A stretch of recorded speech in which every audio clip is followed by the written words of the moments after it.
Hola, muy buenas tardes. Gracias por venir a la presentación de la historia patriótica de España. Son ustedes auténticos cristianos en las catacumbas, prácticamente héroes, disidentes, forman parte de ese núcleo reducido que es la disidencia en Cataluña y, en fin, y eso, pues, como mínimo es para estar orgullosos. Supongo que sé que conocen perfectamente a José María Marco, pero aún así yo quisiera comentar que es, en fin, pues historiador, un gran pensador, un sabio, de los pocos sabios que hay en España, un hombre en fin, de una trayectoria cultural, literaria extraordinaria, pero que además es un hombre que lleva tiempo, por ejemplo, fue un personaje fundamental en la movida madrileña con la edición de una revista que se llamaba De Cine. También es un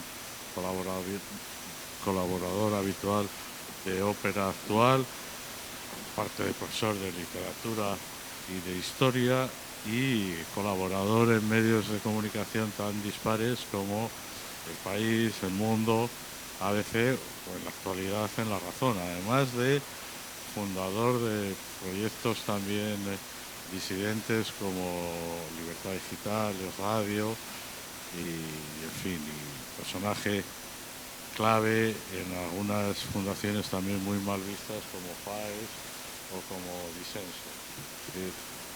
Es verdaderamente un intelectual comprometido, un intelectual atrevido y una persona que desprecia profundamente esa cosa del qué dirán. Es decir, pudiendo haberse labrado una carrera mucho más tranquila, pudiendo haberse quedado en el mainstream, pudiendo haber buscado haberse asentado en el país o en la SER, pues ha preferido los caminos más sinuosos de la cultura, de la academia y de la política en España. Todo el mundo sabe además que es el mayor experto en hazaña en España y consecuentemente en el mundo, y que ha publicado libros que van desde la historia de España a la historia de Lope de Vega y a la importancia de los textos de Lope de Vega en lo que sería la constitución del amor romántico, en la imagen del amor romántico. Y ahora viene con un título, con un libro, con la reedición de un libro que tiene un título que es absolutamente agresivo y que por eso seguramente hay muy poca gente en esta presentación, porque claro, la inclusión del término patriótico en una obra histórica, pues en Cataluña, si estuviera escrito en catalán y fuera la historia patriótica de Cataluña, seguramente esto estaría a reventar, porque es la historia patriótica de España, que es otra cosa muy diferente. Pero en contra de lo que dice, o parece insinuar el título de este libro, es un libro absolutamente desapasionado. Decía Tomás Cuesta, que nos acompaña, que es un libro que mira la historia de España con un punto entrañable, como aquel que abre el álbum de fotografías familiar y se encuentra cuñados que no soporta, personas que añoran muchísimo, recuerdos buenos, recuerdos malos, pero que lo mira todo sin rencor, pasar el tiempo con cierta satisfacción, reconciliado con su pasado. Es lo que hay. No es un libro de batallas, no es un libro que glose la épica de la Reconquista, no es un libro ditirámbico en torno al descubrimiento de América, es un libro tranquilo, seguramente como es el autor, que es un autor, es una persona tranquila, con un sentido del humor detrás de esa máscara de aparente seriedad muy fino, muy profundo, muy británico. Y en fin, se trata también de un libro que se puede leer de manera absolutamente anárquica. Se puede empezar por el final.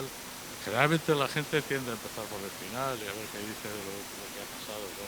con Pedro Sánchez, con la moción de censura, pero que tiene capítulos absolutamente deliciosos, maravillosos, sobre la influencia del genio hispánico en la constitución de un Islam culto que traduce a Aristóteles y que incorpora la figura de Aristóteles a ese mundo de los sabios musulmanes. También habla de la constitución de la leyenda negra, pero quien más lo conoce es Iñaki Yacuría, director del Mundo en Cataluña, y al que le cedo la palabra. Gracias, Pablo, y gracias a José María, que tuve la oportunidad de estar justamente en esta librería con él, hablando. Creo que algunos de los presentes estabais de su último libro de hazaña, que es el máximo experto de hazaña en España. Y para añadir un poquito más de lo que ha dicho de este libro, yo destacaría una cosa que igual alguien lo puede ver como una crítica, pero yo veo un elogio, que es su prosa. José María tiene una prosa que también está muy trabajada en el artículo periodístico, y eso hace que sea una prosa clara, es una prosa didáctica, y que un libro grueso, ¿no?, y con esta historia, y con un título así rotundo, Historia y Práctica de España, se pueda leer muy fácilmente, cosa que en estos tiempos de ajetreo, WhatsApp y redes sociales, pues también se agradece. Voy a dar una anécdota. Este libro ha costado bastante encontrar un sitio, una librería donde presentarlo, precisamente por lo que decía, por este título. Y yo te quería preguntar sobre eso, ¿no?, la idea de por qué una historia patriótica, ¿no?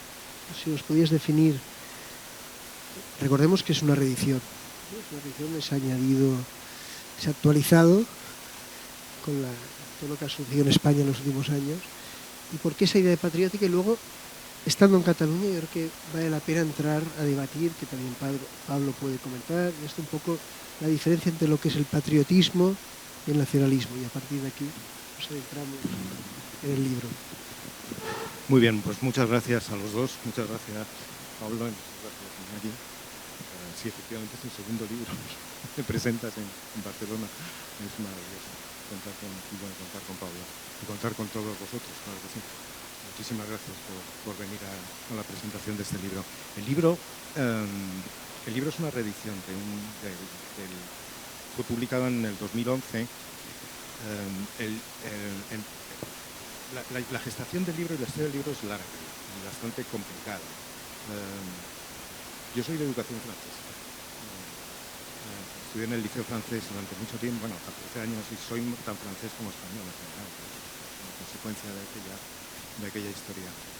Y la relación con España, o con el país, es una relación que no es sencilla, que no es completamente natural. Yo soy español desde una perspectiva particular, ¿no? Luego, entonces eso te lleva a preguntarte cosas que a veces la gente que no tiene esa distancia, no se plantea con tanta inmediatez, ¿no? Eso es un asunto muy relevante en toda la gente que vive entre dos culturas o que ha vivido entre dos sitios, ¿no? Luego, también es un libro que empecé a escribir, al que empecé a dar vueltas fuera, en Estados Unidos. Es un libro que nace después de los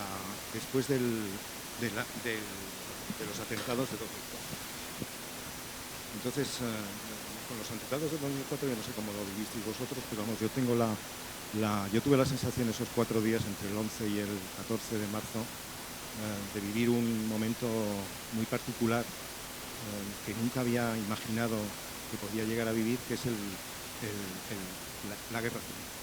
Un momento en el que comprendes lo que es una guerra civil, pero no solo por lo que ves, sino por lo que sientes, por lo que manifiestas a ti mismo ante lo que está ocurriendo, de histeria, de falta de control de las emociones, de intensificación de ciertas sensaciones de una forma muy racional. Y entonces, después de todo aquello, yo venía además de otros problemas, no problemas, sino necesidad de salir de España, porque había publicado unos libros muy polémicos, estaba en un ambiente muy asfixiado, muy asfixiante, y entonces una cosa para Estados Unidos, me fui a Estados Unidos, y entonces allí empecé a darle vueltas a la idea de pensar la historia de mi país de una forma completa. Entonces, bueno, voy a enfrentarme a toda la historia, vamos a ver cómo pienso, ¿no? ¿Qué es esto? Y es ahí donde empieza.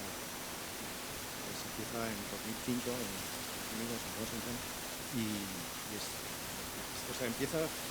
un libro que empieza desde la lejanía, ¿no? Los dos lejanías, la de mi educación y la del sitio donde estaba, ¿no? Y de un trauma. Y de un trauma, sí, de un trauma, efectivamente, de un trauma. Un trauma muy pero seguimos sin cerrar. Entonces ese es el origen del libro. La palabra patriótico surgió en algún momento, que no recuerdo cuál, pero primero para reivindicar la naturaleza de España, ¿no? Pero más que reivindicación de la naturaleza española del autor, es también como un acto de consciente de amor. Es decir, la nación o la patria es una entidad humana de estas que, si no recibe el amor, no puedo decirlo con todas las letras, ¿no? Que merece o que le debemos, deja de existir. Es literal. Y hay más cosas, hay más creaciones del ser humano que les ocurre lo mismo, que necesitan una valoración emocional, explícita, consciente y mantenida, y pública. Y si no es así, no solo deja de existir eso que llamamos patriotismo, eso que llamamos amor, ¿no? Sino que deja de existir también la afección por la nación, desaparece. O puede desaparecer un matrimonio, una relación entre dos personas que no dejan de manifestarse cuando está también. Entonces, y eso era esa necesidad de hacer público algo que es crucial para la relación con tu propio país. Efectivamente, no es una historia reivindicativa, no pretende buscar un enemigo, como tenemos puesto por ahí, para justificar lo propio, o para justificar la españolidad del autor, sino es más bien una especie de voluntad de contarme a mí mismo cuál es la historia de mi país y de inscribirme además en una tradición larga que a mí siempre me ha fascinado, que es la de los elogios de España.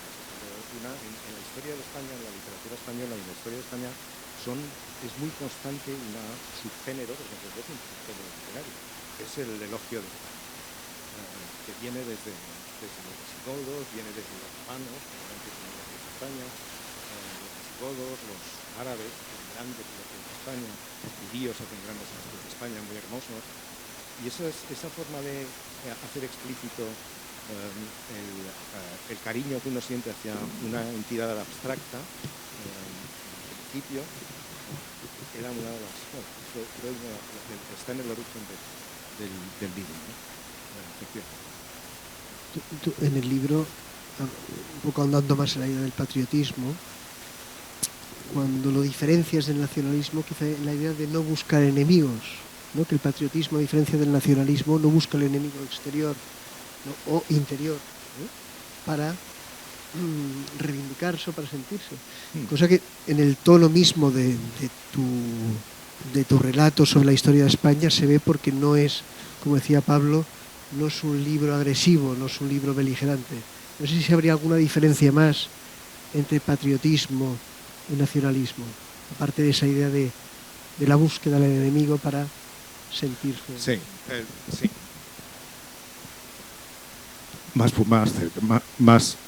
Más así. Vale, muy bien, fenomenal, sí, pero muy bien. Gracias.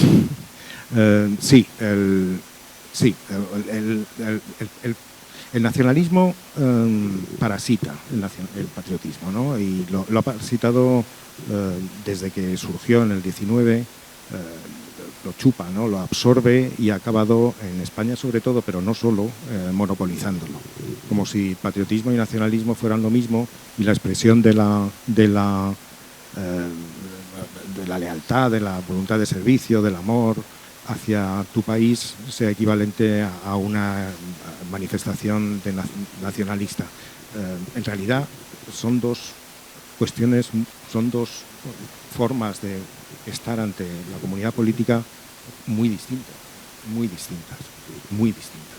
El nacionalismo es una ideología.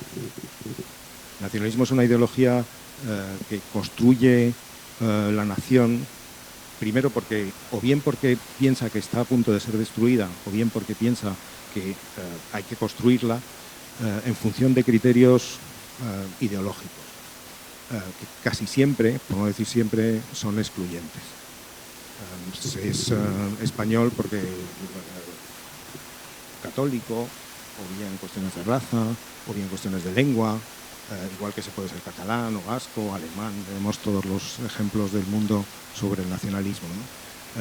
Es muy difícil construir una nación sobre criterios ideológicos y normalmente, no funciona, no funciona.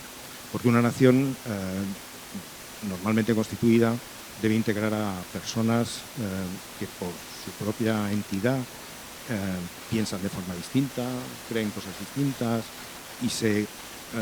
y se unen no en función de criterios ideológicos, sino de algo más profundo. Entonces el patriotismo debería ser, o debería poder ser entendido como la manifestación de esa emoción que nos lleva a percibir lo que es de todos como propio. Y además no pretende, en general, crear una nueva nación. El patriotismo manifiesta su amor hacia lo que existe. Y lo que existe nos puede gustar más o menos, no queremos cambiarlo, hay cosas que no nos gustan, hay cosas que nos gustan más, pero como la propia historia personal, no nos gusta todo lo que hemos hecho. No sé si alguien en la sala está completamente satisfecho o contento de lo que ha hecho a lo largo de su vida, que es realmente la verdad. Pero vamos, yo no estoy muy contento de todo lo que he hecho a lo largo de mi vida. Entonces, y tienes que gestionar eso, tienes que vivir con eso, ¿no? El patriotismo es el amor hacia lo que existe. Entonces, de ahí surge algo que es el segundo grado del patriotismo, que es más allá de la emoción y del sentimiento de amor, es la base de las virtudes que llamamos virtudes cívicas. No valores ni nada de eso, sino virtudes cívicas, es decir, aquello que nos exige de nosotros ciertas cuestiones, ¿no? La voluntad de servicio, la voluntad de continuidad, la voluntad de legar un patrimonio mayor o mejor. Cuando hablan muchas veces otra de las perversiones del lenguaje en este asunto es que simplemente lo reducen a emociones, ¿no? Y es verdad que son emociones, y que se expresan además de una forma muy, muy intensa, ¿no? ante los determinados símbolos en determinados momentos. Por eso también está muy tasado, ¿no? la expresión de cierto patriotismo porque se puede llevar a excesos emocionales, ¿no? Entonces hay que tener cuidado, ¿no? Pero sobre eso se funda una virtudes cívicas, que es muy importante, ¿no? No se trata solo de emociones ni de cosas subjetivas, se trata de cuestiones incluso evaluables. ¿Hasta dónde estás dispuesto? ¿Qué estás dispuesto a dar? ¿Qué estás dispuesto? Gente que está dispuesta a dar menos, pues deja dar más, ¿no? La máxima expresión en el prólogo es un chico que, en el prólogo es un chico que va a ser soldado, ¿no? Esa es la expresión de patriotismo máximo, en cierto sentido, no porque las virtudes que refleje sean mayores o menores que las de otras personas, ¿no? Sino porque ese chico está dispuesto a dar su vida por su país. Eso, claro, ahí es donde no se pone serio, de verdad. Entonces eso es el patriotismo, y muchas veces, concebido así, el patriotismo habría que entenderlo como contrario al nacionalismo, en el sentido de que el nacionalismo excluye, el patriotismo te debería llevar a una posición o una actitud ante tu propio país que es la que permite precisamente lo contrario del nacionalismo, es decir, permite el pluralismo. Hace posible que tú te identifiques con o que nos identifiquemos con una entidad general en la que participa y en la que nos comunicamos y nos sentimos íntimamente relacionados con gente que no es como nosotros. Antes de que pregunte Pablo, igual por eso el nacionalismo no quiere que haya patriotismo. Yo no tengo ninguna duda al respecto. Hay una cosa, hablas de patriotismo como un amor incondicional, pero también parece que practicas un patriotismo crítico o analítico. ¿Es compatible? Sí. ¿Se puede ser patriota y ser crítico con tu país? Pues no lo sé, pero yo creo que sí, ¿no? Yo lo intento. Ya. Otra cosa. Sí, no, sí, por supuesto que sí. Sí.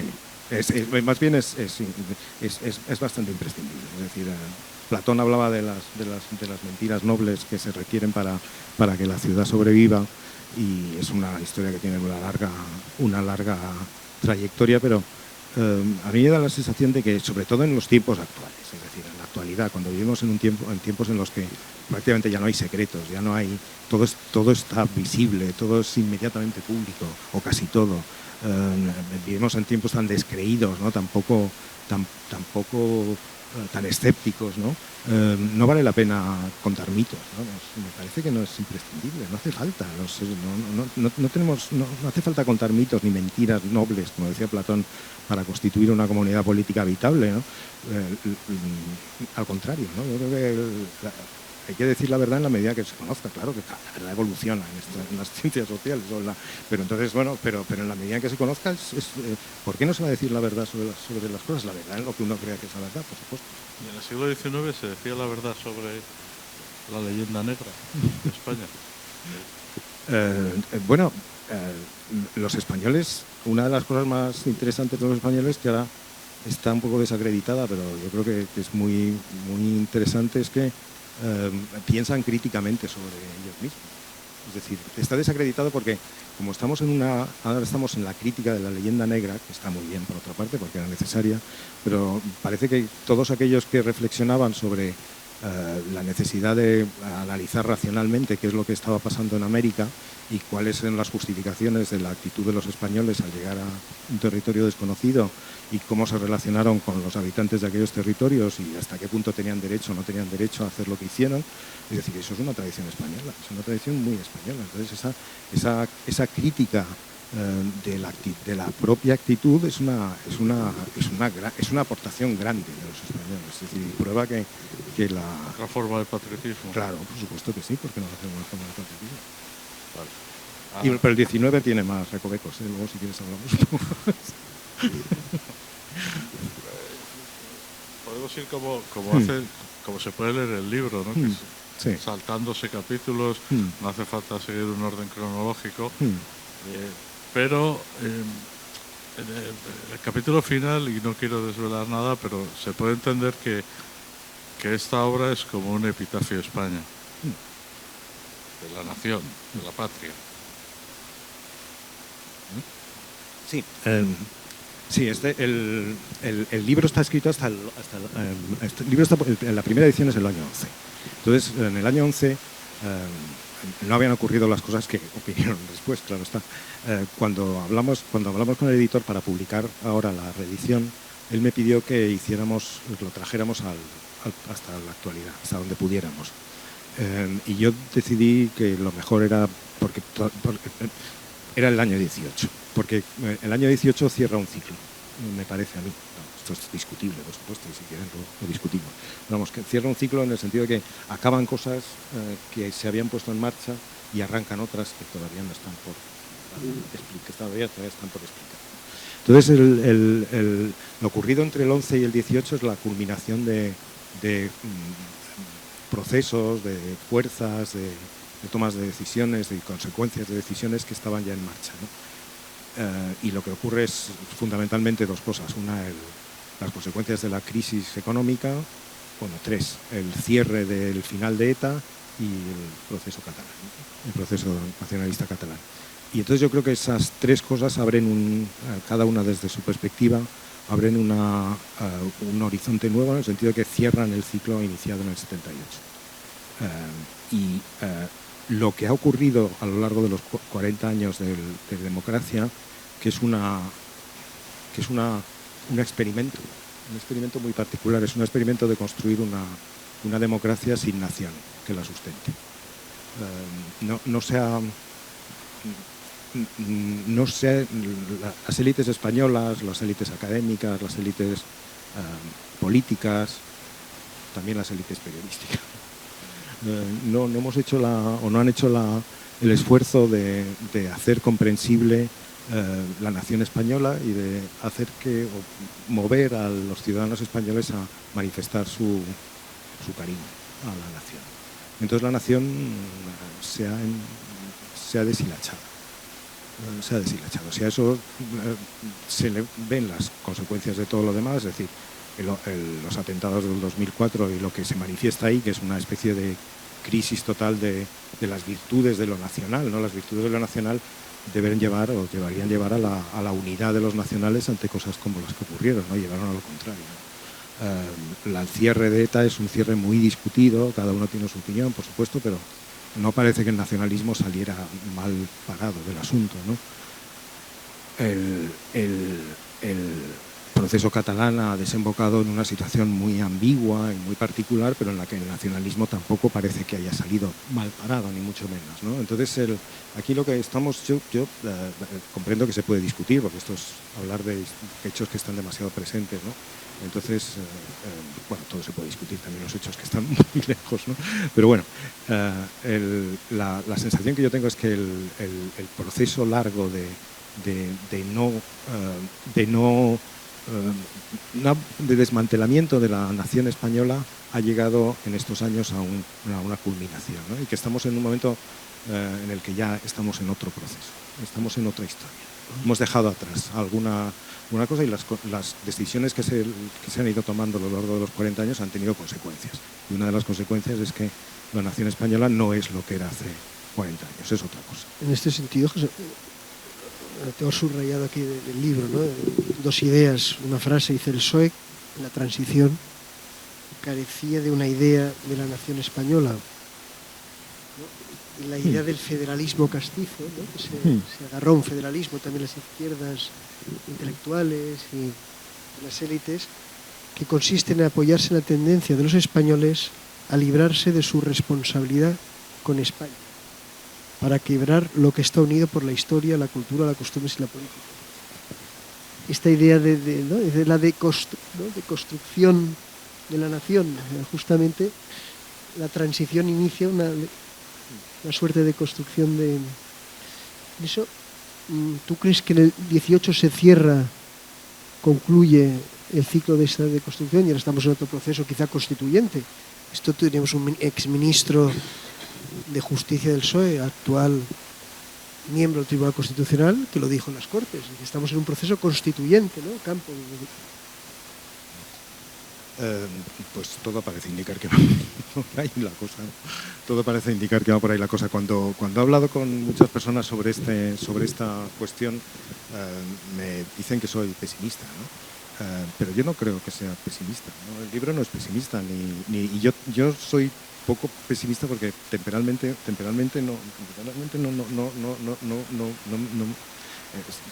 tiendo a ver las cosas de una forma positiva, ¿no? A hablar de una manera muy pedestre, ¿no? Pero lo que pasa es que no nos podemos engañar. Yo creo que no nos podemos engañar.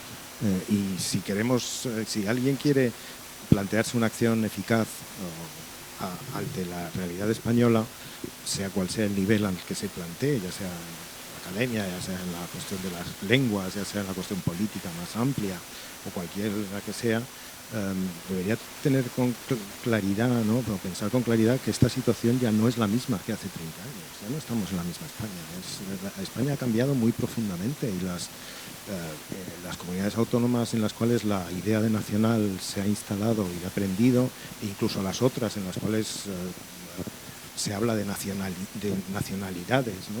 Que son protonaciones o que tienen características culturales que las distinguen casi esencialmente del resto del país, pues ya conforman una unidad política nueva, en la que la gente ya no tiene la misma relación que los españoles teníamos hace 30 años. Entonces eso yo creo que hay que tenerlo en cuenta para comprender cómo nos enfrentamos a la realidad. ¿Y cuándo sitúas en el tiempo el inicio de esa puesta en duda de la idea de nación española en el libro señalas a veces un poco el pesimismo de Ortega, ¿no? Esa idea de que y la idea esta de que Europa es la solución, ¿no? Que como Europa es solución, quiere decir que España siempre es un desastre, lo propio es un desastre. No sé si sería este proceso empezaría en el 98. Bueno, eso me remite a un libro anterior que se llamaba Sueño y destrucción de España, que es un libro sobre el nacionalismo español, precisamente. Yo creo que la sociedad española y la cultura española, igual que todas las culturas europeas, pero bueno, culturas europeas incluso hasta Japón, es decir, es euroasiática. La gran crisis de finales del siglo XIX, que es una crisis total, una crisis de la razón, se inventa o se descubre el subconsciente, no es casualidad, ¿no? Algo habla en mí que no soy yo, ¿no? Entonces eso es una cuestión fuerte, ¿no? La ciencia deja de ser un instrumento válido para conocer la realidad, sustituye por la intuición, por otras cosas, ¿no? Y una de las cuestiones, claro, que se derrumban completamente es el liberalismo. El liberalismo a finales del siglo XIX no ha respondido a las promesas, ¿no? que había suscitado, ¿no? Estaba, por supuesto, respondiendo. Lo que pasa es que mucha gente, en particular las élites, percibe que no cumple, ¿no? Pues, las masas, la democratización parece contradecir el liberalismo, los sistemas pues, se resultan falsificadores, igual que el yo falsifica el subconsciente. En fin, bueno, toda esa gigantesca crisis que acaba en los nacionalismos en la Primera Guerra Mundial y luego en el desastre de la Segunda, pero en fin, la primera ya había sido bastante. Los españoles lo viven con el mismo dramatismo que lo viven otros países, particularmente Francia, Italia, Alemania, bueno, casi todos los países europeos y más allá.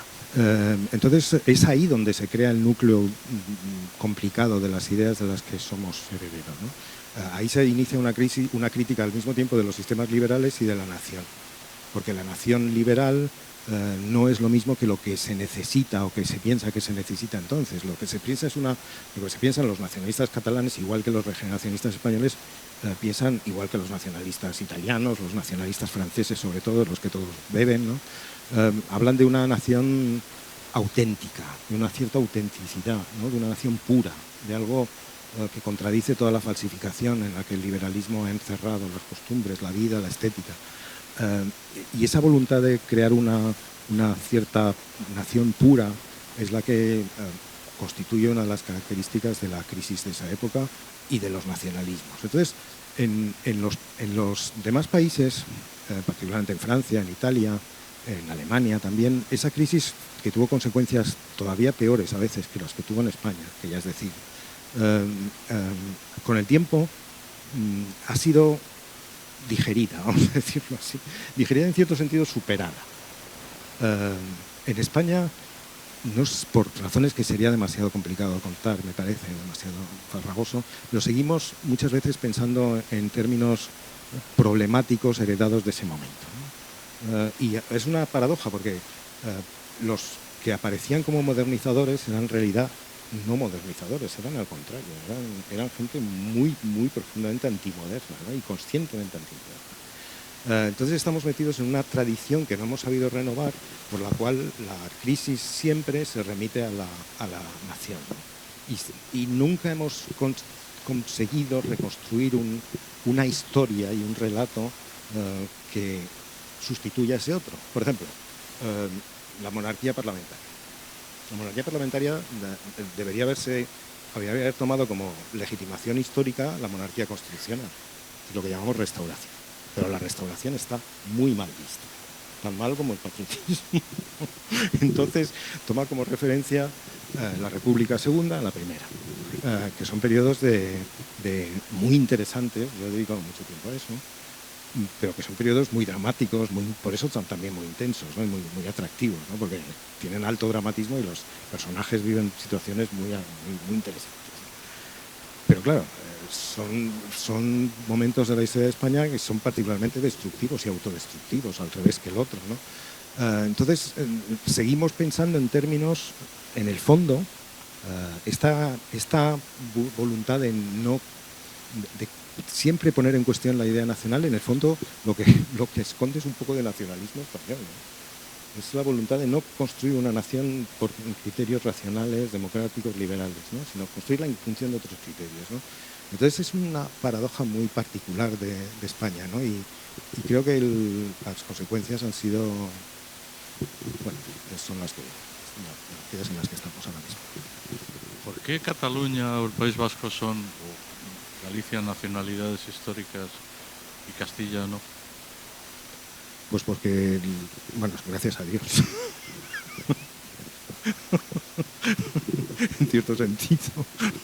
Lo que nos faltaba es que Castilla fuera una nacionalidad histórica. Pero efectivamente, la pregunta es muy buena. Sí. La pregunta es muy buena, no, es que sí. Claro. Bueno, no. Sí. Se dota a determinadas autonomías de una condición superior que viene además de la República, ¿no?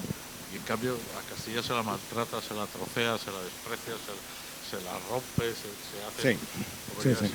Sí, por lo menos 1, 2, 3, 4, 5, bueno, todo el resto, lo que no es Castilla prácticamente menos Aragón, es... Bueno, hay una primera cuestión que es histórica, es decir, que viene de los propios... casi del inicio de la idea del feudalismo español, luego de las corrientes autonomistas de la Segunda República, y es que la idea de que Castilla, la antigua Castilla y Castilla como tal, la idea misma de Castilla, se identifica naturalmente con el Estado, es decir, con España. Cosa que es muy decimonónica, porque antes no se dio esa y muy de finales del siglo XIX, muy de la institución libre de enseñanza, muy de determinados núcleos, no todo el mundo coincide en eso. Ni la historiografía del siglo XIX identifica Castilla con España obligatoriamente, ni es exactamente así, ni ocurre así. Se identifican con España proyectos de otro tipo, la monarquía, la corona, la iglesia, si quieres, pero Castilla como tal, efectivamente está en el centro, es la región más rica, el reino más rico durante muchísimo tiempo, el más dinámico, el más avanzado en todos los sentidos. Entonces, inevitablemente se confunden las dos cosas, pero no es lo mismo, ni tampoco en la cabeza de los castellanos del siglo XVI, ni del XVII, ni de los anteriores estaba así. Entonces, eso por una parte, ¿no? O sea, esa larga tradición que hace, aunque no tan larga y más reciente de lo que pensamos a veces, que hace de Castilla la identificación natural con la dimensión estatal de la nación española. Entonces parece como si Castilla fuese el Estado español. Bueno, luego ha sido Madrid. Y luego yo creo que hay otra cuestión, pero esto también es interesante discutir, es que cuando se diseñaron las autonomías, la posibilidad de diseñar Castilla como comunidad autónoma, que traía inevitablemente asociada la idea de nacionalidad histórica, hubiera sido demasiado peligroso o amenazador para comunidades como Cataluña o como País Vasco. Es decir, la potencia histórica y simbólica de Castilla es tan enorme, tan gigantesca, que podía servir muy bien de contrapeso político muy eficaz, ¿no?, a ciertas tendencias ya centrífugas, ¿no?, que se manifestaban entonces y antes. Entonces yo creo que entre esas razones está la cosa, ¿no? Pero evidentemente sí, cuando hablan de nacionalidad histórica de Cataluña o de Galicia, ¿no?, o de Andalucía, que es el colmo, ¿no?, separándola de Castilla, ¿no? Y Castilla no es una nacionalidad histórica. Por una parte está muy bien, porque claro, Castilla demuestra su elegancia y su poderío, ¿no?, y su clase, vamos a decirlo así, con respecto a las nuevas nacionalidades históricas, ¿no? Castilla es muy importante en la historia de España, y en la historia de Europa, y en la historia del mundo, ¿no? Pero al mismo tiempo, claro, ha aceptado el troceamiento, lo que tú has dicho, ¿no? El troceamiento y un problema muy serio que ha acabado siendo español, aunque esto no se trata, que es la sustitución de Castilla por Madrid, ¿no? Madrid como ciudad-estado, ¿no?, pero que desertiza el resto, cosa que antes no ocurría, en la antigua Castilla no ocurría. No había una ciudad que desertizara a Castilla como Madrid está desertizando a Castilla. Es decir, al final el resultado es un resultado sumamente paradójico, ¿no? Es decir, es una ciudad que se ha convertido en una ciudad global, tipo Singapur, ¿no? Y que está desertizando, ¿no? Aún más Castilla de lo que estaba, ¿no? Y que sirve de contrapeso a otras cosas, pero claro, es una situación muy poco articulada, ¿no? Muy racional. Antes comentabas que este no era un libro militante en el sentido, un libro nacionalista, que también señalabas los claroscuros, ¿no? La patria también hay que quererla por sus errores. En una charla previa hablábamos de quizá la época de la conquista de América. Hagamos un poco de autocrítica, ¿no? Lo decías que esto que los españoles practicamos quizá en exceso. Para ti, ¿cuáles serían los momentos, los puntos más oscuros de la historia de España? Aparte del que hemos tratado ya de sobra, por supuesto que una historia como la española tiene momentos muy oscuros, y además es una historia larga, y es una historia no solo larga, sino que es una historia que se proyecta mucho más allá de las fronteras. Entonces, claro, los puntos problemáticos son enormes, ¿no? Y muy serios, ¿no? Pues, evidentemente la guerra civil es una quiebra absoluta de las virtudes de lo nacional, ¿no? Buscada. Por otra parte, una parte del 19, aunque menos de lo que parece, ¿no? Porque creo que el 19 español, en esta lectura hipercrítica de lo español que solemos hacer, ha resultado muy perjudicado, ¿no? Hasta lo ininteligible, ¿no? Yo no soy el único, ¿no? Pero se está haciendo un esfuerzo por comprender el siglo XIX español en sus términos, que tampoco es tan complicado de entender como a veces se aquí, pero si seguimos en la idea de que el XIX es una parodia de Europa, es una parodia, es algo deleznable, es algo ininteligible, y no es verdad. El XIX es la creación de la nación liberal y del Estado liberal, y eso es complicadísimo. Sí, como es complicado, pues es complicado, pero no es ininteligible. Entonces, esos son puntos oscuros. Puntos complicados, por supuesto que la identificación de la nación con un proyecto religioso, que es un tema también muy complicado, porque en la dimensión política de lo español no se puede evitar el hecho de que sea una de las argamasas del asunto haya sido la religión, la fe cristiana, ¿no? El catolicismo.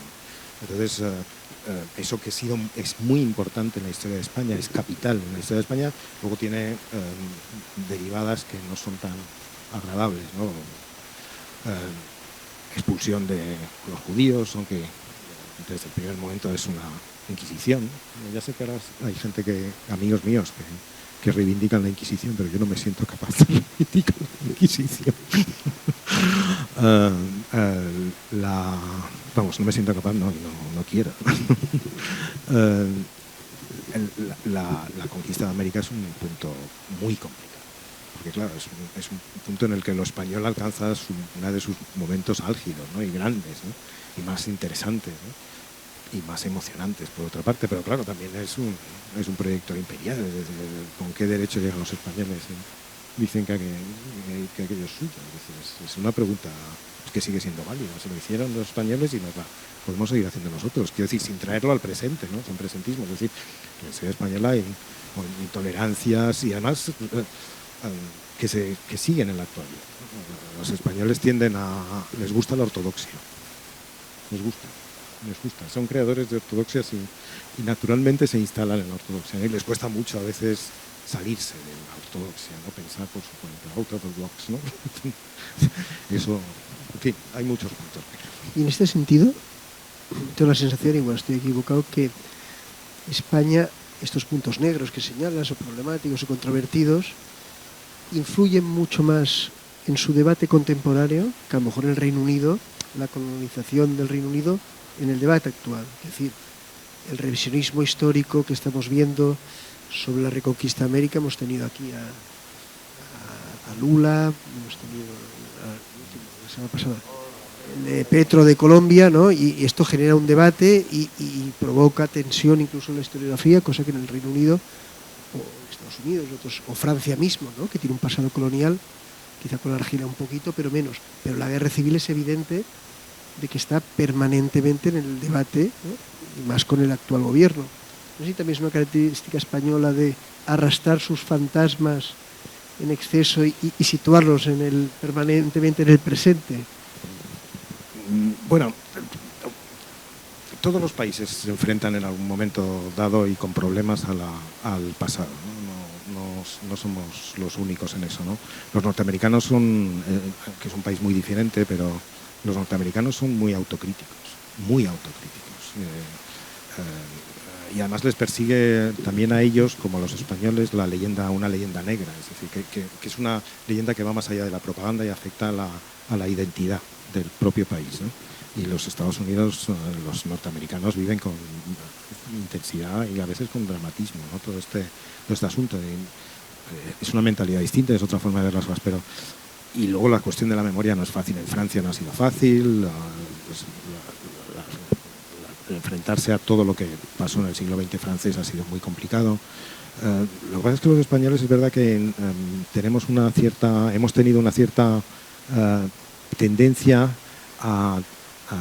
primero a utilizar políticamente la historia, que es una cosa que en este libro se intenta en la medida de lo posible soslayar, ¿no? Y evitar, es decir, atraerla hacia al presente, y por otro lado tenemos tanto tendencia a eso que a veces no somos capaces de ver la historia sin política, es decir, de desligarlo, ¿no?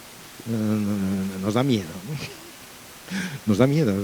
España es muy claro, sobre todo en la derecha española, vamos a hablar en términos ya políticos, ¿no? La derecha española tiene pánico a la historia, es una derecha desmemoriada, una derecha amnésica voluntariamente, ¿no? No quiere saber nada de la historia, ¿no? Aznar, el principio de Aznar. Sí, hay una parte de Aznar y de Esperanza Aguirre, hay una parte en la cual se enfrentan a este tipo de cosas, pero son momentos sin continuidad real, ¿no? Primero porque es muy complicado, muy difícil, y habría que haberlo hecho, ¿no? Y segundo porque suscitan muchas resistencias, ¿no? Y el político también tiene que vivir de la realidad, ¿no? Entonces, pero la amnesia, lo más particular de los españoles es la voluntad de amnesia de una parte de la sociedad española y sobre todo de la derecha. A mí me parece extraordinario. Es decir, que toda una parte de la sociedad española, todos aquellos que representan una parte de la sociedad española que normalmente identificamos con lo conservador, con la búsqueda de una posición que se establezca en continuidad con el pasado, ¿no? Y que sea voluntariamente negadora de su pasado, hasta el punto de que haya zonas enteras de la historia de España que desaparezcan, literalmente, o no se puedan tocar, ¿no? Es una cosa, a mí es casi lo que más me impresiona de la situación española. Bueno, y habéis hablado de esas horas graves, oscuras de la nación. ¿Cuál es la hora más brillante? Bueno, eso es la hora más brillante, sí, claro. La hora más brillante de España, me parece difícil negar que sea, primero, es decir, la manera, todos los siglos en los que se va constituyendo las formas políticas de España. Es decir, eso es lo que llamamos a veces, pero bueno, lo que llamamos con razón, no es caprichoso el término, la reconquista, ¿no? En el sentido no tanto en el sentido del enemigo, ¿no? Sino en el sentido de cómo se reconstruye. Primero, se reconstruyen las instituciones, es decir, porque no es se reconstruyen instituciones que van a perdurar y que perdurarán durante mucho tiempo. O sea, es un esfuerzo político de una seriedad monumental, ¿no? Es decir, no solo es territorio, que por supuesto es territorio, es institucional, es político, se funda una unidad política. Entonces, eso para mí me parece muy importante, la lengua, en el sector. Y luego, perdón, sí. El libro habla también de cómo se respetan los símbolos árabes, cómo se respetan los monumentos árabes, cómo se respeta, por ejemplo, la Alhambra de Granada, de la que ya se tiene conciencia de que es un monumento excepcional. O, por ejemplo, la mezquita de Córdoba, cómo esos reyes españoles que reconquistan el territorio, vertebran una unidad política, al mismo tiempo son capaces de no destruir todo lo que han dejado los árabes en España. Claro, no, por supuesto, no, sí. Es que el hecho de que construyan instituciones que son vividas y concebidas como tal, te lleva a preguntarte hasta qué punto no está relacionado eso con el hecho de que se pueda hablar de grados de tolerancia o de voluntad de integración de gente que en principio es totalmente contraria al proyecto que uno sostiene, ¿no? Entonces la presencia de musulmanes en los territorios cristianos es constante y muy frecuente hasta muy tarde. Somos el único país europeo en el que era común la presencia de personas que podían practicar una religión, aunque eso acabó bastante pronto, pero que practicaban costumbres completamente diferentes de las del resto de la población. Y defendidas por una parte de la población muy importante, de las élites, de los escritores, de la Iglesia. Entonces esos son hechos españoles que son importantes, ¿no? No irrelevantes, ¿no? Ni muchísimo menos, ¿no? Entonces yo creo que en este esfuerzo por leer la historia de España de otra manera hay que integrar como españoles pues a toda. Es verdad que esto es problema, porque los musulmanes son aquello contra lo que se crea la identidad española. Es verdad, el Islam es aquello contra lo que se crea la identidad española. Pero al mismo tiempo, los españoles se relacionan con el Islam de una forma distinta a lo que se relacionan los demás. Es decir, no es una fantasía, es una realidad que está ahí. Y la integran, la negocian, la gestionan, las costumbres, en la vida, en el arte, en la decoración, en la arquitectura, en muchas cosas aparece el Islam integrado. Dices los monumentos, pero también está en el trazado de las ciudades. El único monumento, el único estilo español, decía Méndez Pelayo, el único estilo de verdad español que se ha creado es el mudéjar. Es la gran contribución en cuanto a estilos arquitectónicos de España. Tenemos otras contribuciones, pero en cuanto a eso, ni el gótico es español, ni el románico es español, ni el barroco es particularmente español, aunque tengan, o sea, los estilos clásicos, no hablando en términos muy académicos, antiguos incluso. Pero el mudéjar es la contribución española, el mudéjar es una combinación sintética. Había muchos mudéjares, muchos musulmanes que vivían en contacto con sobre todo en Castilla. En contra de lo que se piensa, había más en Castilla que en Andalucía. Aparte del núcleo del antiguo reino de Granada, ¿no? Entonces, bueno, eso es un momento muy brillante de la historia española, y luego el momento más brillante, claro, es el 16 y el 17, ¿no? Es cuando los españoles quizá eso se tiene muchas lecturas, ¿no? Pero bueno, la lectura de que los españoles desde el siglo ya XV, empezado ya el siglo XV, naturalmente tiene una visión global, ¿no? Y global se hace global, ¿no? Porque lo hacen global, con el descubrimiento del Nuevo Mundo, luego todo lo que pasó, ¿no? De su propia existencia es algo extraordinario, es algo también que a veces no pensamos en sus reales términos, ¿no? Es decir, es grande y es interesante porque hay gente ambiciosa también. Gente muy ambiciosa, gente con ganas de ser algo en el mundo, de ser grandes, ¿no? Y eso vale su peso, ¿no? ¿Y cuándo comienza España? Es decir, hay mucha discusión. Hay gente que dice que son las Cortes de Cádiz, hay gente que dice que es los Reyes Católicos, hay gente que lo sitúa en el periodo romano. ¿Cuándo se puede hablar de España? Como patria. Bueno, como patria, en el prólogo se hace una reflexión sobre esto.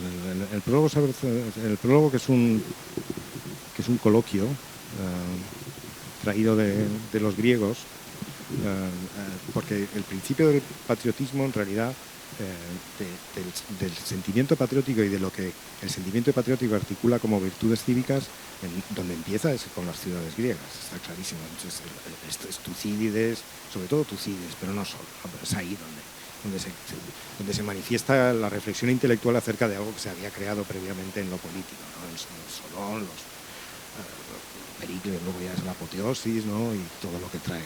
Pero vamos, las ciudades griegas no son Atenas, ¿no? Ahí se habla de la articulación de la patria política con la patria que no es política, ¿no? Que es un asunto que también nos ha traído muy a mal traer en España, ¿no? Con la cuestión del patriotismo constitucional y todas estas cosas, ¿no? Entonces, hay gente efectivamente que dice la patria es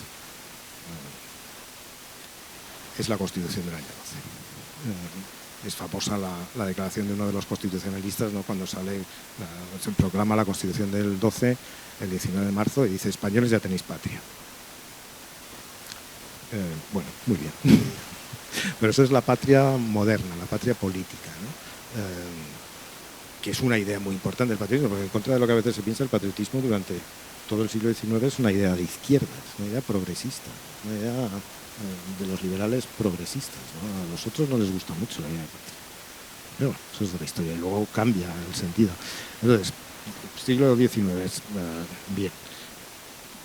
Yo la verdad es que pienso en términos españoles hasta más allá de Altamira. Sí, en el sentido de que incluso en algún momento en el libro se especula acerca de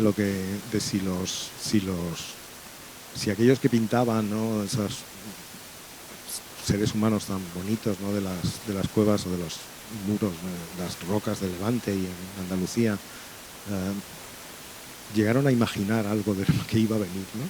Me hizo pensar esto un dibujo, un graffiti, un dibujo precioso que hay en un pueblo de Cádiz, cerca de Tarifa, que se llama Jimena de la Frontera, y hay una pintura pequeña de unos barcos. Es misterioso hasta decir basta, ¿no? Y muy bonito, muy evocador, porque además el paisaje es precioso, ¿no?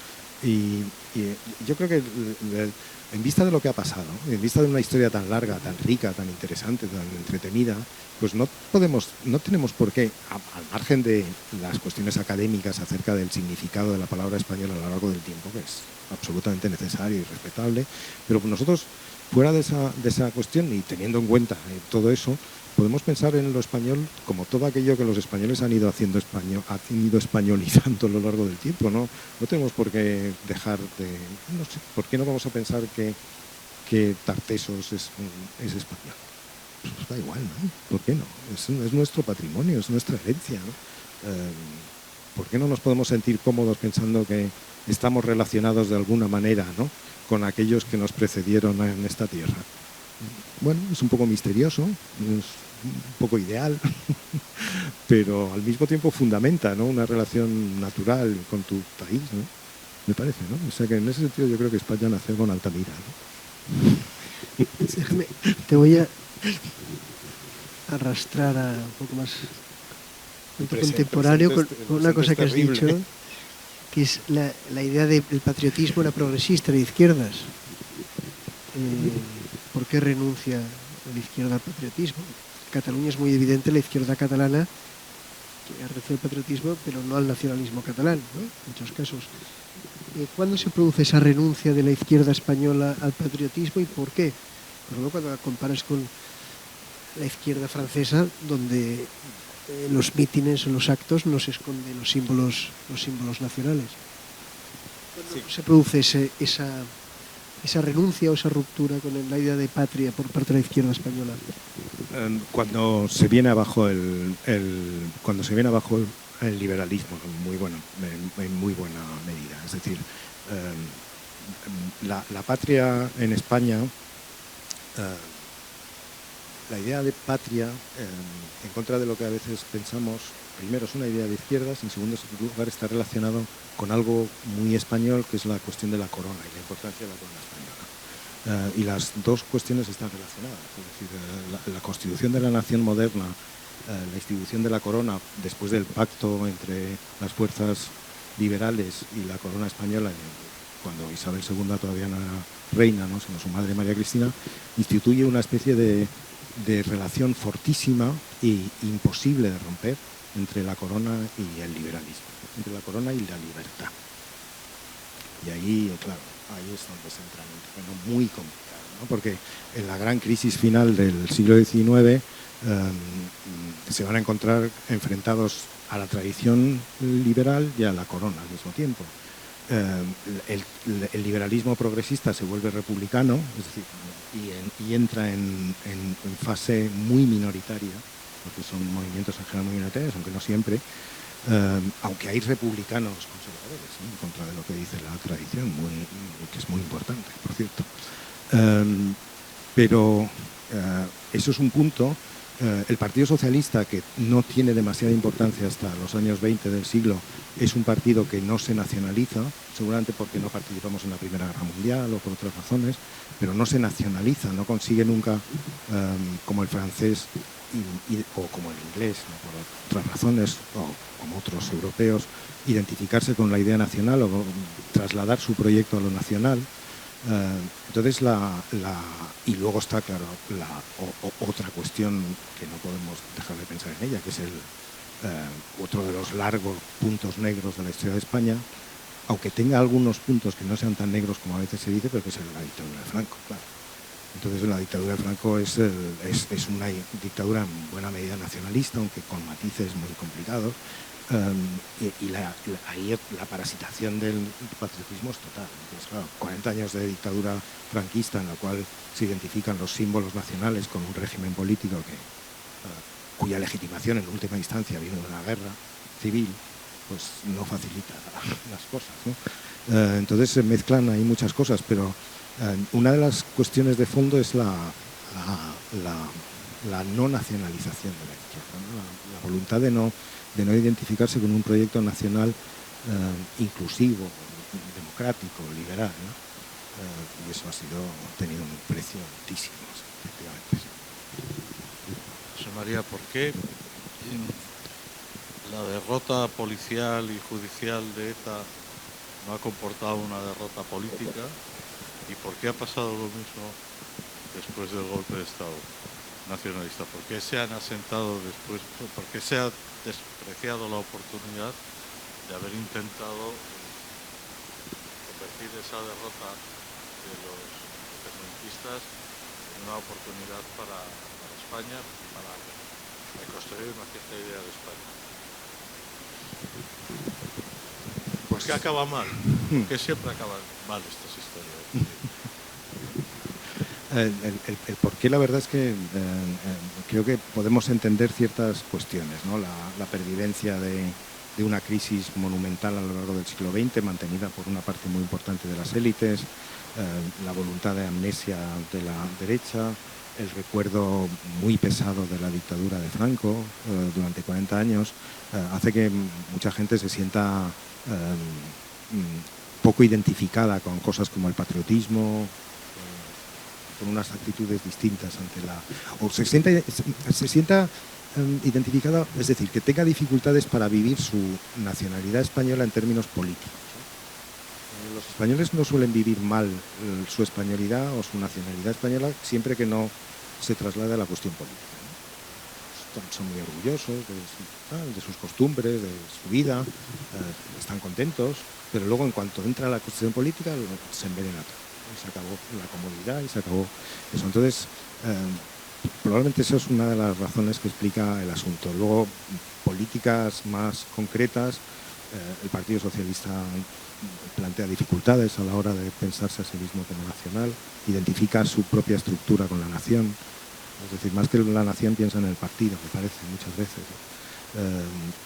No piensa en términos, o no suele pensar en términos nacionales. La derecha es una derecha muy desnortada en este asunto, a pesar de todo lo que ha pasado. Y entonces no ha habido una estrategia nacional por parte de los dos grandes partidos nacionales que eran los protagonistas de la vida española hasta hace relativamente poco tiempo. No ha habido, pero no ha habido una estrategia nacional en eso, tampoco lo hay, por ejemplo, con Gibraltar, ¿no? Tampoco lo hay ante Latinoamérica. Es ahí donde se echa de menos la cuestión patriótica, es decir, la capacidad para asentar determinados consensos que luego permiten que cada uno viva su vida, ¿no? Pero que manifiesten lo que nos une profundamente. Eso es una historia muy trágica, Pablo. Llevamos 1 hora y 10. No sé si podemos hacer una última pregunta y abrir el turno de palabra. Y la última era con la idea del optimismo, ¿no? Dices, soy optimista, es un libro optimista, pues era un poco para que nos señalaras ese optimismo, y abro un paréntesis, un poco la Unión Europea, la idea de Europa, cómo está influyendo la construcción, ¿no?, en esa idea de España, ¿no? Porque es un momento donde la federalización del continente es muy evidente y fuerte. Sí, bueno, sí, no, claro que sí, claro que hay elementos de optimismo ante la situación, es decir, se han perdido todas las oportunidades del mundo, todas. Es increíble, ¿no? Todas las oportunidades que se han perdido. Se perdió el asesinato de Miguel Ángel Blanco, se perdió el 2004, se perdió en la nota ETA, se perdió en la cuestión catalana, las grandes manifestaciones, España a los balcones, en fin, todos esos impulsos tan importantes, ¿no?, que podían haber sido aprovechados de otra manera. Pero también es verdad que los movimientos cívicos, los movimientos ciudadanos, la sociedad española no parece completamente anestesiada, ¿no? Incluso ha habido momentos más crudos en este sentido dentro del pasado. O sea que hay elementos en la sociedad española que permiten pensar que, llevando a una comprensión distinta de la situación, pues tienen un largo recorrido y seguramente se pueden hacer y se harán, estoy seguro. Lo que pasa es que yo ahora mismo no soy capaz de imaginar, para que te voy a decir otra cosa, me resulta muy difícil, ¿no? Pero claro, es que hemos vivido, ya la gente de mi generación ya ha vivido cosas demasiado pesadas, ¿no? Y ya no.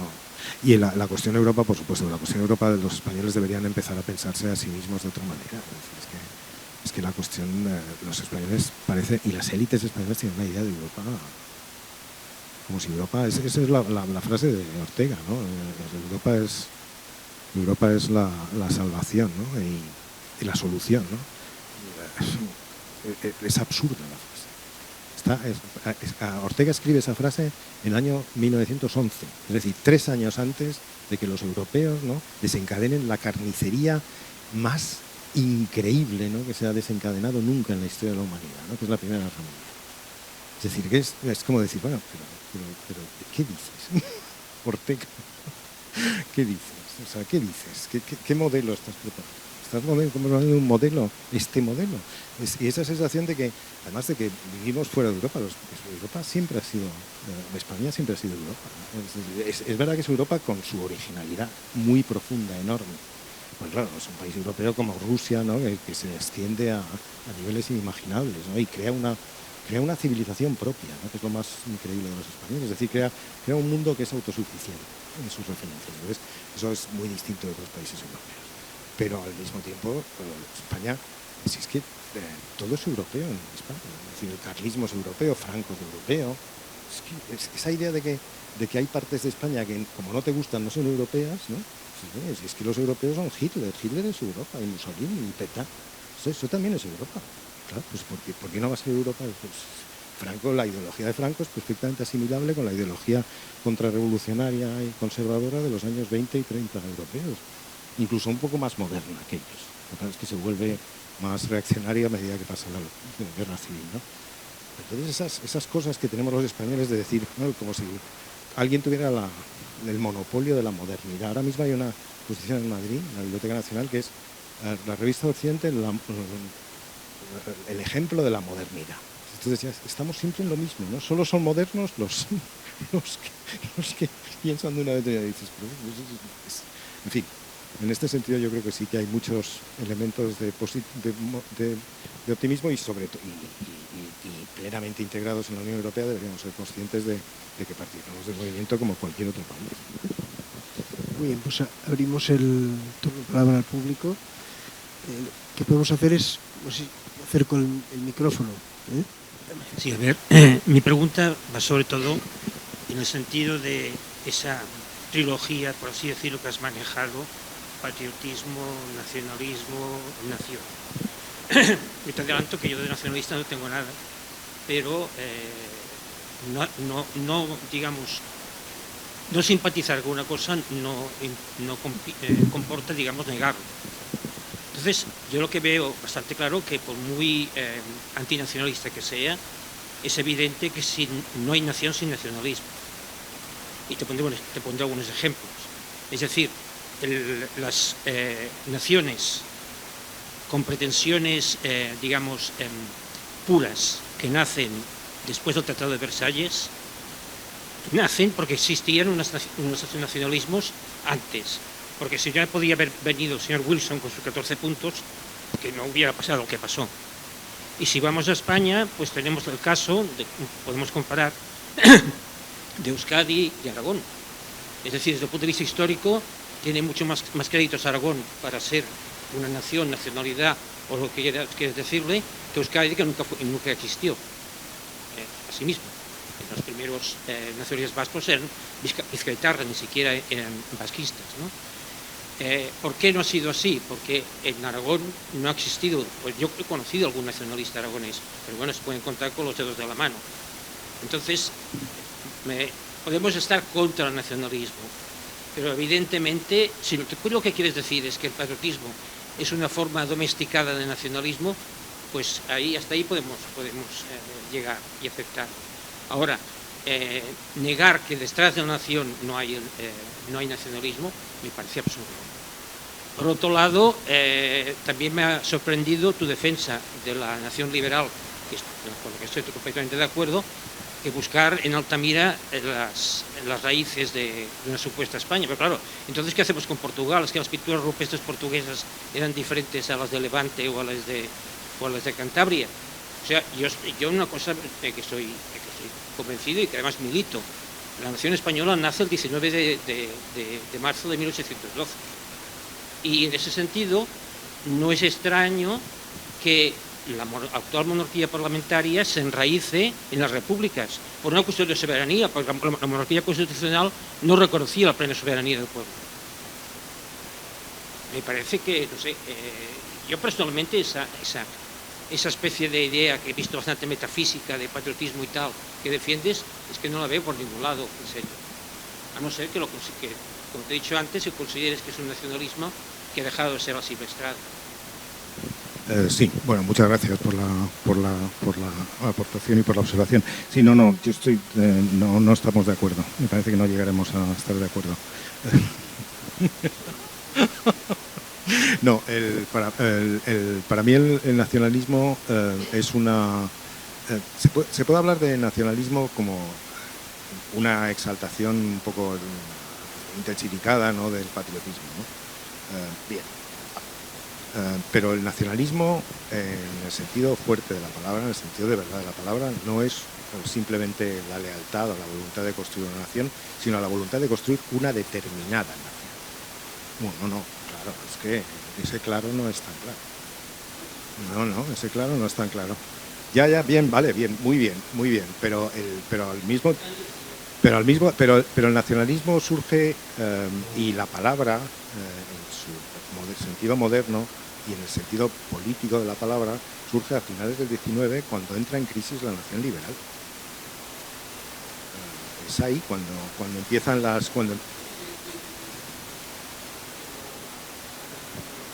¿Ya? ¿Tú lo identificas como una nación liberal? No, eso es un imperio. Bueno, pero... Eso es un imperio, pero lo rompen los nacionalismos. Claro. Entonces, las naciones se surgen... Ya, pero fíjate lo que estás planteando, es decir, los nacionalismos que rompe el imperio austrohúngaro son los que desencadenan lo que desencadenaron. Bueno, si no te lo niego. No, pero yo quiero decir que una cosa es un imperio que no constituye como nación y otra cosa es un antiguo imperio que sí que se constituye como nación, que es España.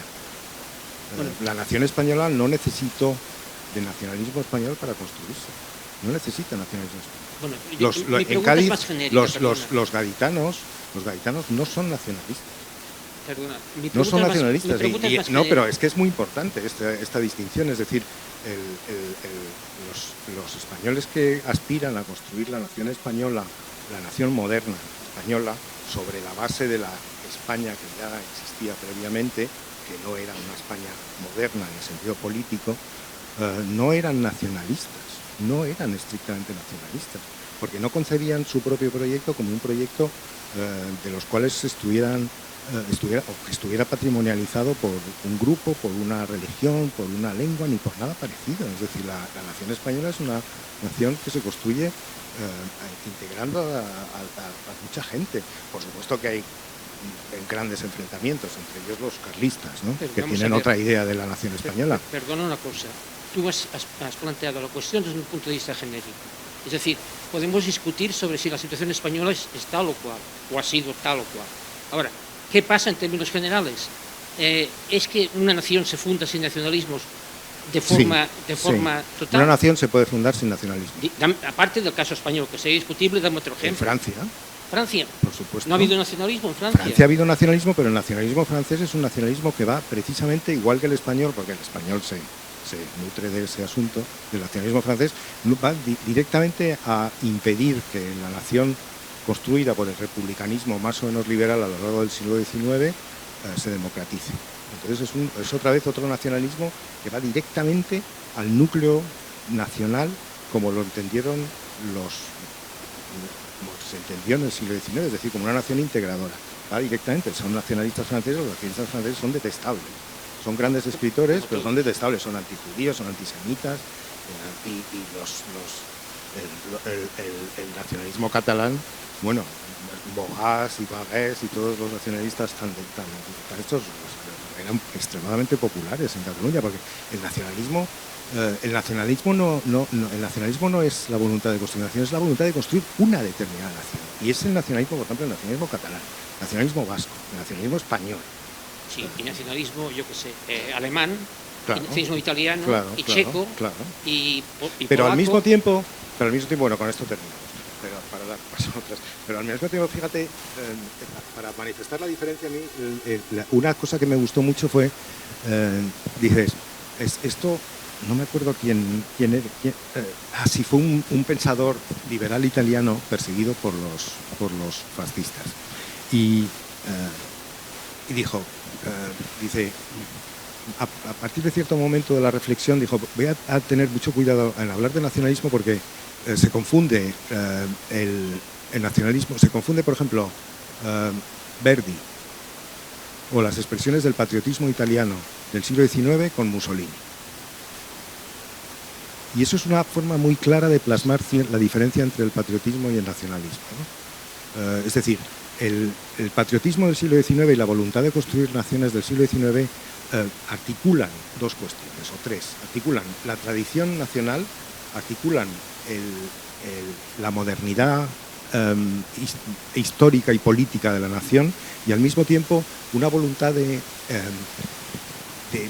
trasladar y traducir lo nacional en términos universales, ¿no? Porque la nación se enfrenta, o la nacionalidad se enfrenta a los derechos humanos, directamente. Entonces es ahí donde se crea un núcleo extraordinario, que es buena parte del siglo XIX se funciona así. El nacionalismo de verdad va en contra de eso, va directamente en contra del núcleo de eso, directamente Mussolini, los franceses, los fascistas alemanes, los fascistas húngaros, todo el núcleo duro del fascismo europeo, ¿no?, tan terrible, van directamente en contra de eso. En otros países se manifiesta de otra manera, porque no se manifiesta contra la nación, se manifiesta en contra del imperio. ¿Hubiera sido mejor que sirviera el imperio? Pues, a pesar de todo, a lo mejor se hubieran ahorrado decenas de millones de muertos, pero bueno, es igual. Sí, muy bien. Sí, buenas tardes. José María, me ha parecido apasionante todo lo que has comentado. Me ha interesado mucho eso que has señalado de que sin patriotismo realmente la nación pues se va deshilachando. Y un claro ejemplo pues lo tenemos en España, ¿no? Y da la impresión de que no solamente la nación, sino el propio Estado. En España lo normal, lo normal en cualquier país es que un Estado fomente el patriotismo entre la población. En cambio, en España hemos estado haciendo todo lo contrario. No solamente que se haya mantenido al margen, sino que se ha enseñado, estoy pensando en la situación en las escuelas, por ejemplo, se ha enseñado propiamente un odio a lo que representa la nación española. Y en el caso de Cataluña ha sido muy claro prácticamente desde los años 80, desde que Pujol llegó a coger el poder. Sin embargo, a pesar de todo, la población ha sido capaz de resistir en Cataluña. Realmente, si el golpe de Estado no tuvo éxito, fue porque salió 1 millón de personas a la calle, de un modo además bastante espontáneo. Aunque después hubo grupos y organismos que quisieron de alguna manera colgarse la medalla, pero fue básicamente una cosa muy espontánea. Entonces, digamos, yo pienso que esto es para tener una visión optimista también del futuro, ¿no? Porque una de las cuestiones también que vale la pena tener en cuenta hoy día, me parece a mí, no sé qué opinarás tú, pero bueno, al hilo de la crítica que se está haciendo a la leyenda negra, con muchos autores en los últimos años, ha surgido también una especie de hispanismo a ambos lados del Atlántico, no solamente en España, sino en muchos países hispanoamericanos, que de alguna manera quieren retomar la idea de una nación bihemisférica, en la línea de lo que decía la Constitución de Cádiz, con vistas a conseguir la posibilidad de una unificación, por lo menos tener un horizonte de unificación que desde el punto de vista geopolítico posiblemente sería una posibilidad realmente de subsistir. De subsistir claramente con otros gigantes geopolíticos que se están formando en estos momentos. El principal es China, ¿no? Entonces, ¿cómo ves tú esta posibilidad que se está, digamos, insinuando en estos momentos? Bueno, muy bien, gracias, Paco. No me gustaría que la respuesta contribuyera a que quienes promueven un proyecto tan bonito, la verdad, se echaran atrás, ¿no? O pensaban que se pueden echar atrás, pero vamos a ver. Por una parte está la gran idea que recoge una realidad histórica concreta y fehaciente, que es el hecho de que los españoles fundan un imperio que es al mismo tiempo algo distinto a un imperio. Es decir, no es un imperio en el mismo sentido que lo es el austrohúngaro o incluso que lo es el ruso. Es España. Lo que se funda en América es España otra vez, con todos los problemas que eso arrastró y todo. Entonces, de hecho, otro de los elementos de los que nunca se habla, por ejemplo, es que los españoles protagonizan el único experimento de elecciones democráticas de América, o sea, planetarias prácticamente, o por lo menos con 3 continentes implicados, ¿no? Asia a través de Filipinas, pero sobre todo América y Europa, ¿no? Para las Cortes de Cádiz se vota 2 veces y se vota con mucha intensidad y con mucho interés por parte de todos. Nunca se habla de eso. Es curioso. Entonces, la unidad política efectivamente existió. Y la unidad política fue tan seria que, de hecho, la constitución de las naciones más pequeñas después de la quiebra del imperio o de aquello que llamamos España o que fue España, ha dificultado, me parece a mí, muy considerablemente la creación y la consolidación de naciones estables, democráticas y liberales en el continente americano y a lo mejor también en España. Y eso es otro elemento que a lo mejor habría que tener en cuenta, ¿no? España tiene otras ventajas, porque claro, tiene una tradición institucional mucho más larga, muchísimo más larga que las naciones americanas, está más relacionada con el continente europeo, entonces tiene ciertos anclajes que las naciones latinoamericanas no tienen, ¿no? Pero, o sea, ahí recogen una realidad histórica muy bonita, que debería ser más enseñada, como tú has dicho, que debería ser más conocida a nivel escolar y, en general, ¿no? Al mismo tiempo, si estamos en una situación tan difícil en lo nacional, me parece un poco complicado, ¿no?, plantear un proyecto tan extraordinariamente ambicioso como ese. Es decir, si tenemos que reconstruir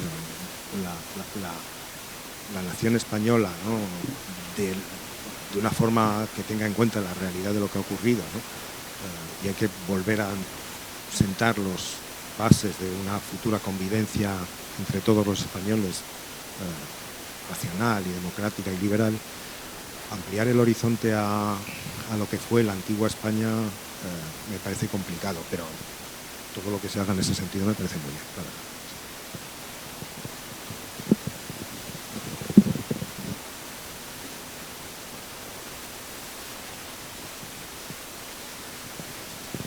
Hola, buenas tardes. ¿Qué tal, Antonio? Buenas tardes. ¿Cuáles son los rasgos distintivos en la España actual, evitando los nacionalismos periféricos que nos dan la lata todos los días?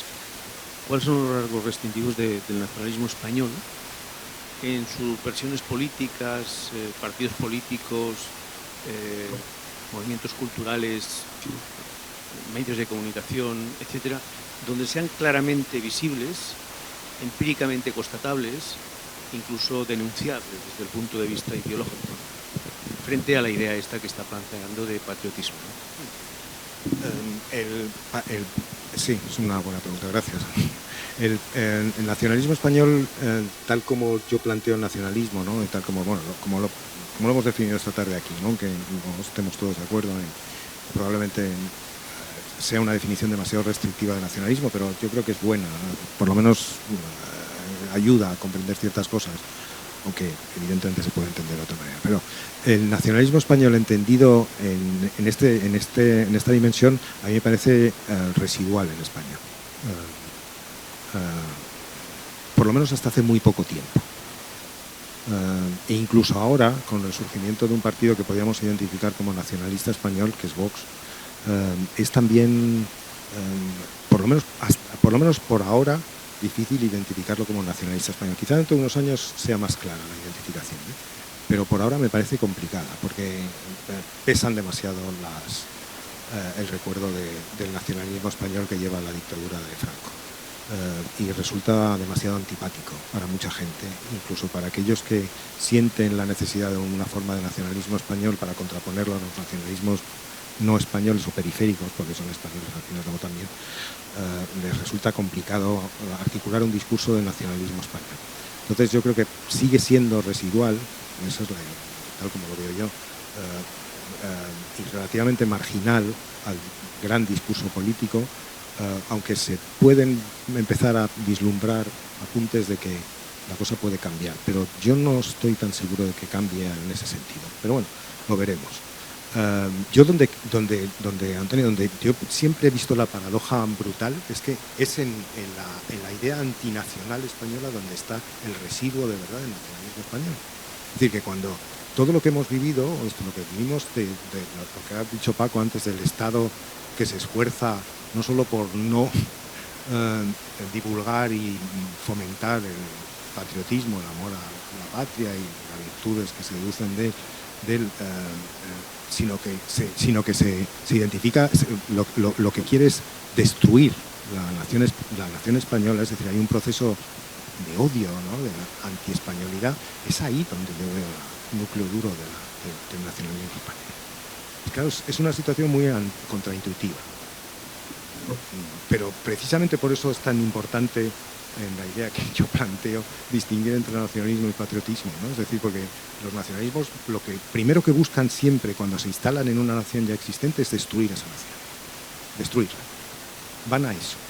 Y luego construyen una nación que responde a sus propios criterios, ¿no?, étnicos, religiosos, lingüísticos, históricos, los que queramos. Pero ahí, en ese núcleo duro, es donde yo veo la persistencia de una forma perversa de nacionalismo español, y además totalmente inconsciente por parte de los sujetos de los que hablan. Pero en fin, comprendo que es una respuesta un poco original. Sí, volviendo a la pregunta previa de hace un momento sobre la comunidad hispanoamericana o española, si digamos. puede no ser tan locuras si se tiene en cuenta que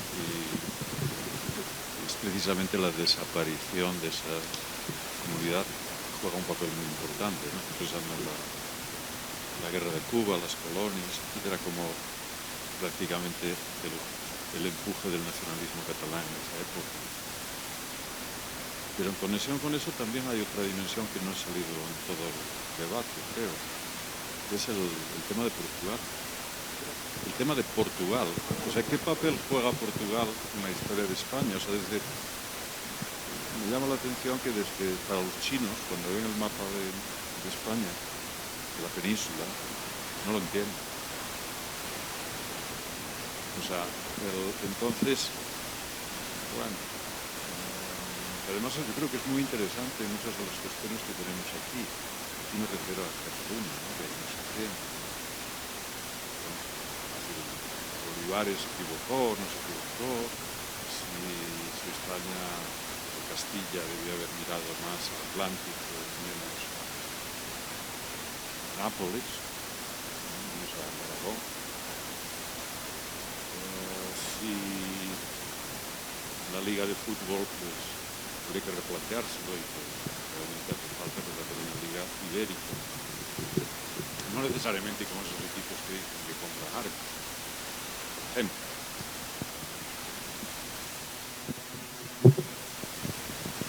Sí, no, la idea de...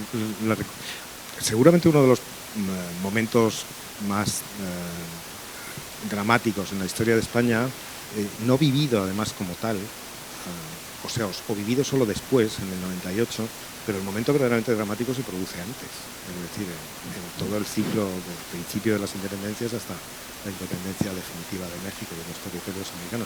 Es ahí donde se produce la quiebra de verdad, porque habiendo inventado a los españoles algo muy particular, que es una civilización nueva, se encuentran con que esa civilización de pronto no responde a la dimensión que ya tenía.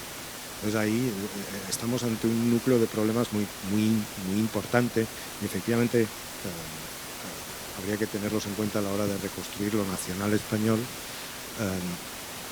y es una forma de partir para la reconstrucción de lo nacional español. Lo que pasa es que, claro, la ambición del proyecto es tan enorme que no siendo capaces de reconstruirlo en lo nacional, intentar reconstruirlo a nivel más global, pues me parece difícil, ¿no? Pero bueno, es importante. Sobre Portugal,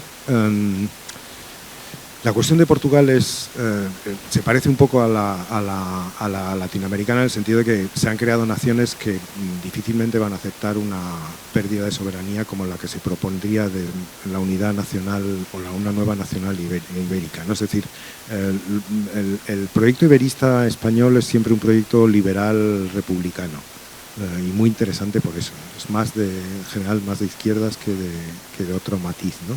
Aunque a muchos conservadores les gusta la idea, ¿no?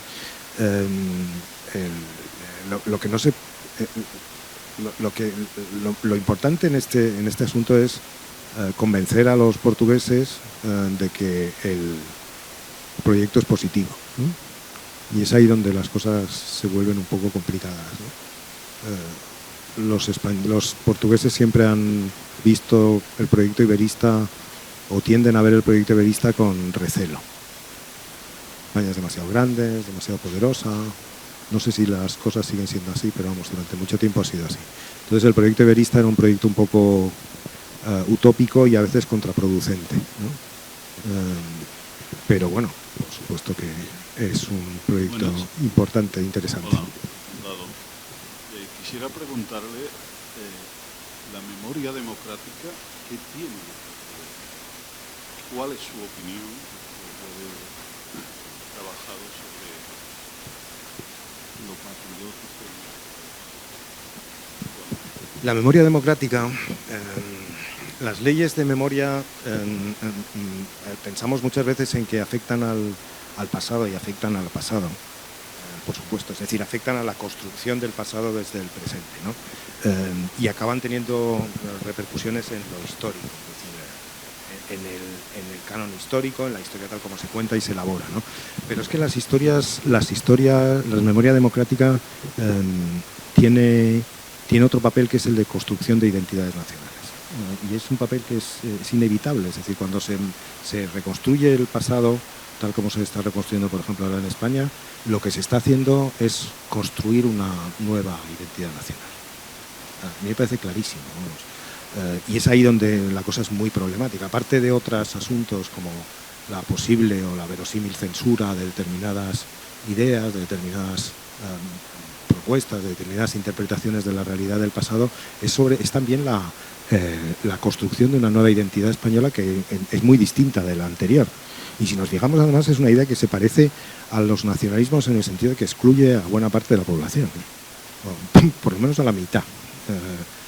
Entonces entramos en terrenos muy pantanosos, ¿no? Y muy peligrosos. Pero claro, en función de qué puede decir que es democrático solo una parte de la población del pasado, ¿no? Entonces, ¿solo es español una parte de la población o quién es español? ¿Solo los que tal o los que fueron de un bando o fueron de otro, ¿no? Se reproducen cosas que ya conocemos, que ya sabemos, que ya damos por superadas, ¿no? Entonces ese asunto en cuanto al tema patriótico es más importante de lo que parece, porque anula la posibilidad de un patriotismo o de una nación integradora, la destruye. Y en ese sentido la poca reacción o la poca capacidad del Partido Popular en particular para tomar posiciones ante algo que tenía que llegar. Porque yo creo que el pacto de la transición es bueno, porque permite superar una cierta situación que se prestaba a la vuelta de los antiguos demonios, ¿no? Pero que ese pacto tenía fecha de caducidad me parece evidente, porque no se podía mantener ciertas cuestiones como eran la voluntad de no saber nada, de no decir nada del pasado ante una sociedad moderna en la que todo se pone en cuestión, como es lógico, ¿no? Entonces, en cierto sentido, la memoria democrática era inevitable, que nadie en la derecha la supiera prever, supiera plantear un modelo alternativo, integrador, no sectario, y tuviera tanto miedo a hablar de la historia de la guerra civil, de lo que pasó, de lo que no pasó, de lo que dejó de pasar, me parece muy, muy inquietante. Es ahí también donde me molesta mucho el asunto. Sí, buenas tardes. Quería preguntarle por qué cree que el Partido Socialista, desde el mediados de los 80, y sobre todo actualmente que ha dejado de tener una identidad ideológica como socialista, ha querido blanquear el nacionalismo catalán dándole un marchamo de un movimiento de izquierdas, un movimiento progresista, cuando en realidad creo que es reaccionario, ¿no? Que lo que quiere son privilegios. Sí, no, es una muy buena pregunta y es un buen, coincido completamente en el análisis. Es muy sorprendente lo que pasa en España, y era muy sorprendente que el país parecía no entender. El país, quiero decir, la sociedad no se enterara de que debía ser el único país europeo cuando precisamente estábamos en pleno despliegue de amor hacia Europa, en el sentido orteguiano, ¿no?, de la palabra, es decir, ese mito europeo, el único país en el que el nacionalismo se consideraba una fuerza progresista. Y dices, pero bueno, pero esto ¿cómo es posible? Pero es que el hecho de decir esto era simplemente condenarte al silencio público, ¿no? O sea, ha sido así de drástico. Ha sido brutal. Por eso hay elementos ahora mismo más esperanzadores, porque se habla con más libertad de la que se hablaba hace unos años, ¿eh? No es broma, ¿no? Entonces, el hecho de que el socialismo asuma esto tiene que ver con el socialismo español, con la historia del socialismo español, que es una historia en la cual la idea nacional siempre ha sido difícil, muy difícil. También porque hereda, en función de sus dificultades, hay anécdotas muy divertidas del Partido Socialista a finales del siglo XIX, principios del XX, cuando en el 2 de mayo, cuando se celebraba en Madrid y se celebraban las fiestas del 2 de mayo, los socialistas se iban a pelearse con los patriotas del 2 de mayo y les pegaban, se zurraban unos a otros. Bueno, siempre la gente tiene necesidad de hacer ciertas cosas para sacar las energías, ¿no? Y tampoco llegó nunca la sangre, no pasaba nada. Pero el hecho de que consideraran el 2 de mayo como una fiesta antisocialista, ¿no?, dice mucho de cierta mentalidad, ¿no? Entonces, asume naturalmente desde esta posición, y a mi entender de forma totalmente equivocada, la herencia republicana federalista. Cosa que Prieto, por ejemplo, luego se arrepintió y habló públicamente de que no. Y nunca hay una revisión autocrítica profunda de su propio pasado. Así como en la derecha sí que lo ha habido, pero aboca al silencio. En el caso socialista, en cuanto a las élites del Partido Socialista, para los votantes del Partido Socialista tienen una relación distinta, ¿no?, con el asunto, me parece a mí, pero vamos, muy mediatizada por la posición oficial del partido, claro. Pero es esa, y además buena parte de las élites de la democracia española, que son las que se integran en las élites del primer felipismo, del más brillante intelectualmente, son élites que vienen de una reflexión muy crítica con lo nacional, que son las élites clausistas y de la institución libre de enseñanza. Y ahí entramos en otro problema, pero que es muy característico del Partido Socialista. Entonces el Partido Socialista recoge un núcleo de tradiciones y de actitudes que le hacen muy difícil tomar una posición natural con respecto a lo español. Pues gracias, José María. Damos por concluida esta presentación, charla, casi una clase de José Marco. Gracias a todos los presentes y a su voluntad siempre de cada libro que publica, reedita, presenta, pues venirlo a compartirlo en Barcelona. O sea que esperemos que pronto verte aquí. Será una buena señal para todos. Gracias. Gracias a Pablo Planas.